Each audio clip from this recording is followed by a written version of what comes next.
భక్తులందరికీ నమస్కారం అండి. దేవి అనుగ్రహం ఛానల్‌కి స్వాగతం. ఈరోజు చైత్ర మాసపు శనివారం.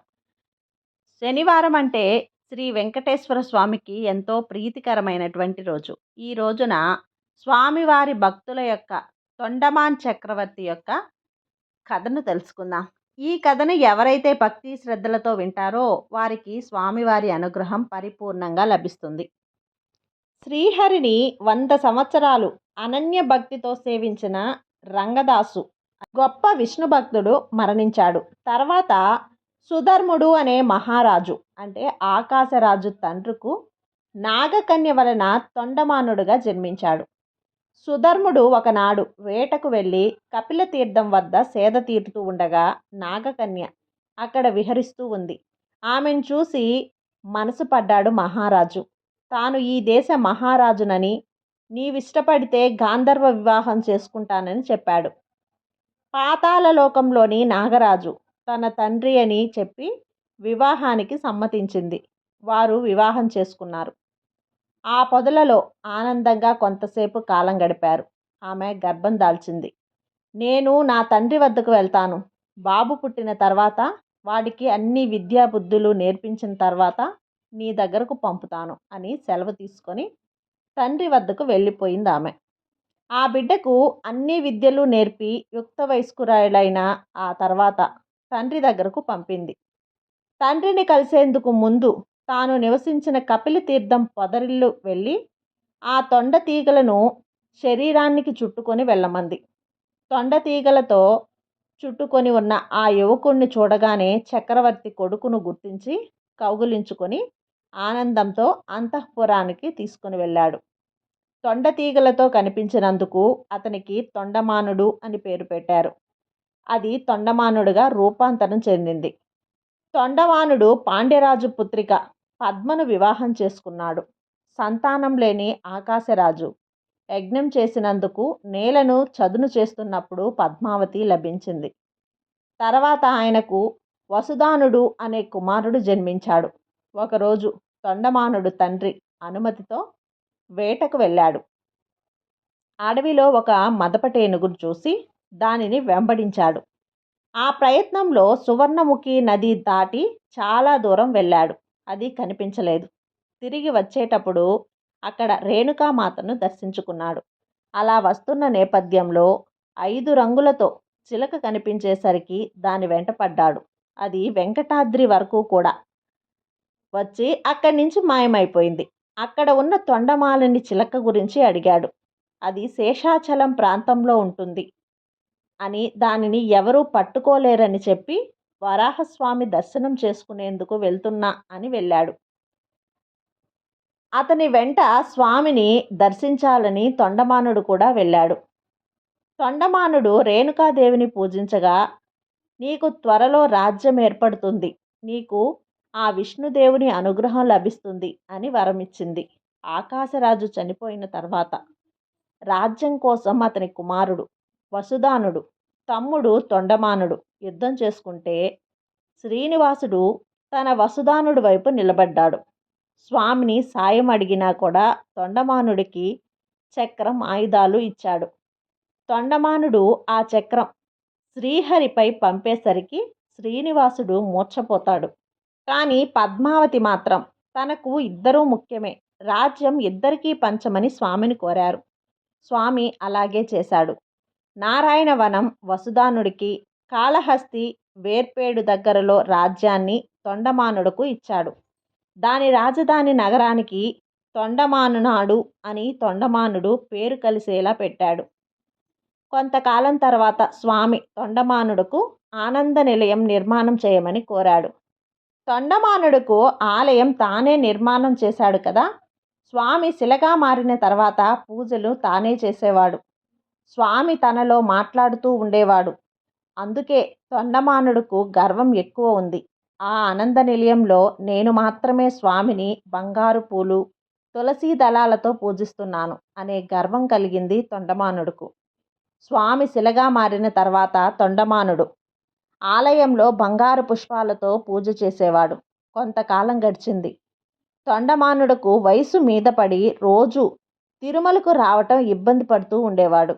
ఇది గమనించిన స్వామి తానే తన దేవేరులతో వచ్చి తొండమానుడు ఇంట్లో కూర్చొని ఉన్న వాళ్ళు కూర్చొని ఉన్నట్లే శిలలా మారిపోయారు. ఇలా కూర్చొని ఉన్న శ్రీహరి విగ్రహం ఇక్కడ మాత్రమే కనిపిస్తుంది. ఇక్కడ కూడా ఆనంద నిలయం నమూనాగా ఆలయం కట్టించి స్వామివారిని పూజిస్తూ ఉన్నారు. తొండమానుడు నేనే బంగారు పూలతో పూజ చేస్తున్న గొప్ప భక్తుణ్ణి అని గర్వించాడు.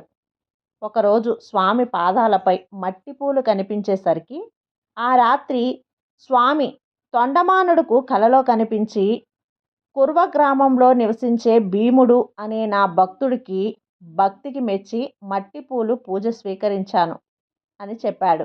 తొండమానుడు భీముని ఇంట్లోకి అడుగు పెడుతున్నప్పుడు ఆ ఇంటి ద్వారం కిరీటాన్ని తగిలి అది కింద పడింది. నా భక్తికి నీవు రాజువైనా సరే శిరస్సు తలవంచాల్సిందే అని చెప్పకనే స్వామి చెప్పారు. రాజు భీముణ్ణి కలిసి నువ్వు స్వామిని ఎలా పూజిస్తావు అని అడిగాడు. నా పూజ గురించి మీకెవరు చెప్పారు అని అడిగాడు భీముడు. రాత్రి స్వప్నంలో స్వామి చెప్పారు అనగానే భీమునికి, స్వామి గతంలో నీ పూజ సంగతి తొండమానుడుకు ఎప్పుడు తెలుస్తుందో అప్పుడు నీకు మోక్షం కలుగుతుంది అని చెప్పిన విషయం గుర్తుకొచ్చింది. ఇంతలో స్వామి అక్కడికి వచ్చి ఆకలిగా ఉంది అన్నాడు. తొండమానుడు త్వరగా త్వరగా రండి, మధుర పదార్థాలు తిందాం అన్నారు. భీమా, నీవు ఆ దేవుని ముందు పెట్టిన పెరుగన్నం ఇలా తీసుకునిరా అన్నాడు. స్వామి కొత్త కుండలో పెట్టిన అన్నం స్వామికి అందిస్తుంది భీముని భార్య. స్వామి సంతృప్తిగా తిని, భీమా, నీ భక్తి నన్ను చాలా ఆనందం కలిగించింది. ఈనాటి నుండి కులశేఖర్ గడప దాటి కొత్త కుండలో పెరుగన్నం మాత్రమే నా గర్భగుడిలోకి వస్తుంది అని వరమిచ్చాడు. అది ఈనాటికి కూడా అమలవుతూ ఉంది. స్వామి భీముని దంపతులకు సశరీరంగా మోక్షం ఇచ్చాడు. ఇంకా భక్తి శ్రద్ధలతో తొండమానుడు స్వామిని సేవించి మోక్షం పొందాడు. చూశారు కదా, స్వామికి భక్తి ప్రధానం, కానీ ఆర్భాటాలు కావు. ఆయనకు ధనిక పేద తేడా లేదని మధ్యలో వాళ్ళే ఏర్పాటు చేశారని ఈ కథ ద్వారా మనకు చెప్పకనే చెప్తున్నారు. వట్టియమ్మ కరియప్ప దంపతులకు 1885 మార్చి నెల 29వ తేదీన వేలప్ప జన్మించాడు. వారు కేరళ రాష్ట్రంలోని గురువాయూరు సమీపంలో ఉన్న యన్గండూరు గ్రామస్తులు.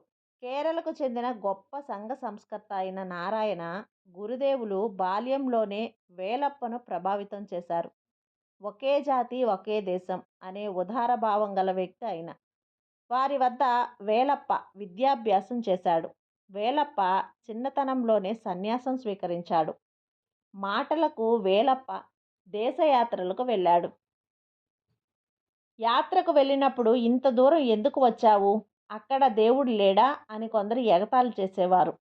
సన్యాసికి ఊర్లో ఏం పని అని ఇంకొందరు అనేవారు.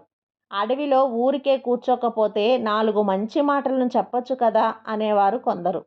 ప్రశాంతంగా ఉందని ఈ తీర్థం వద్దకు వస్తే ఇక్కడ ఈ ఉపన్యాసాలు ఏంటో అని ఇంకొందరు అనేవారు. మధ్యలో తల్లిని చూడాలని వచ్చి ఆమె చనిపోయిన తర్వాత మరలా యాత్రలు కొనసాగించారు వీరప్ప. అఖండ భారతదేశాన్ని తీర్థయాత్రలు చేస్తూ పర్యటన చేశారు. అందుకే మలయస్వామి ఎవరో అన్నారని కాకుండా మీరే ఆలోచన చేసి నిర్ణయం తీసుకోండి అని బోధించారు. చివరకు 1913 డిసెంబర్ నెల 2వ వారంలో కాలినడకన తిరుమలకు చేరారు.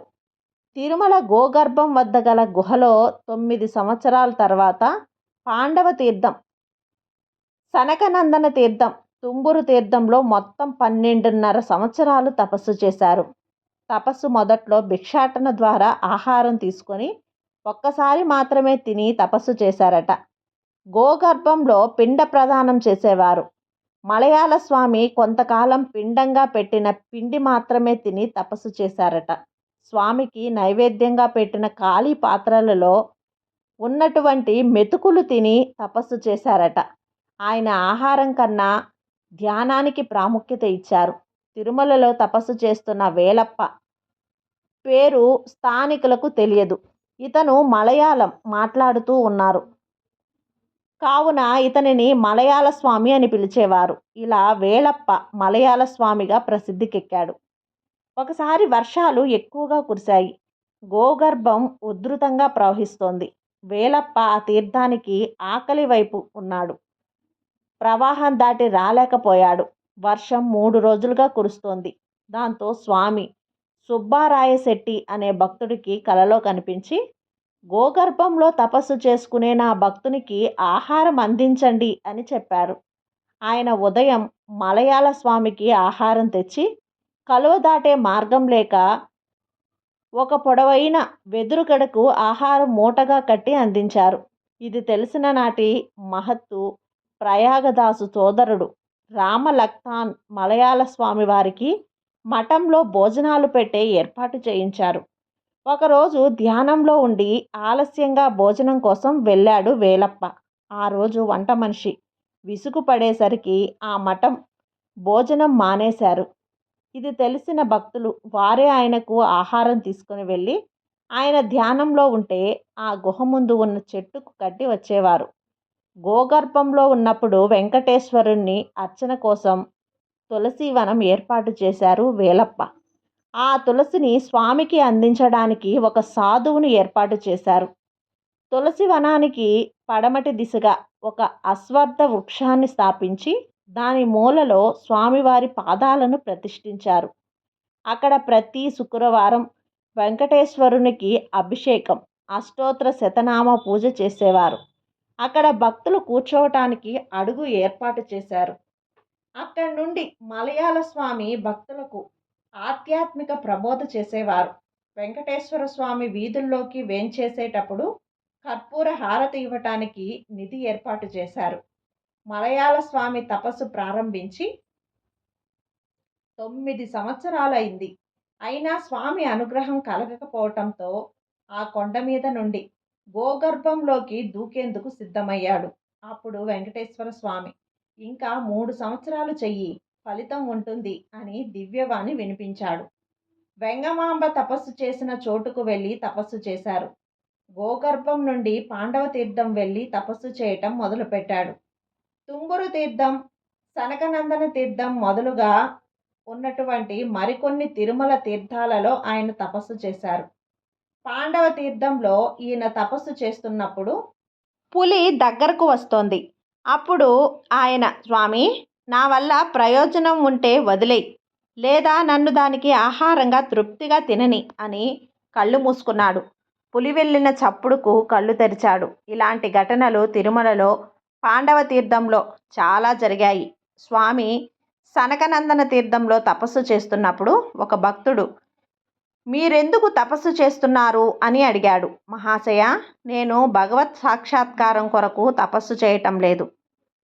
అర్జునుడికి చెప్పిన భగవద్గీత మన ముందే ఉంది. మోక్షాన్ని కోరటం లేదు. నాకు పునర్జన్మ ఇవ్వమని ప్రార్థిస్తున్నాను. ఈ విధంగా స్వామివారి భక్తులు అనేక మంది అనేక విధాలుగా వెంకటేశ్వర స్వామికి సేవ చేసుకుంటూ తమ భక్తులుగా మారి మోక్షాన్ని పొందిన వారు ఎంతోమంది ఉన్నారు. కాబట్టి ఈ శనివారం రోజున ఇలాంటి పరమ పవిత్రమైనటువంటి భక్తుల యొక్క కథలను విన్నవారికి స్వామివారి అనుగ్రహం పరిపూర్ణంగా లభిస్తుంది. ఈ కథ మీకు నచ్చినట్లయితే లైక్ చేసి సబ్స్క్రైబ్ చేయండి ఫ్రెండ్స్. మరికొంతమంది భక్తులకు షేర్ చేయండి. సర్వే జన సుఖినో భవంతు.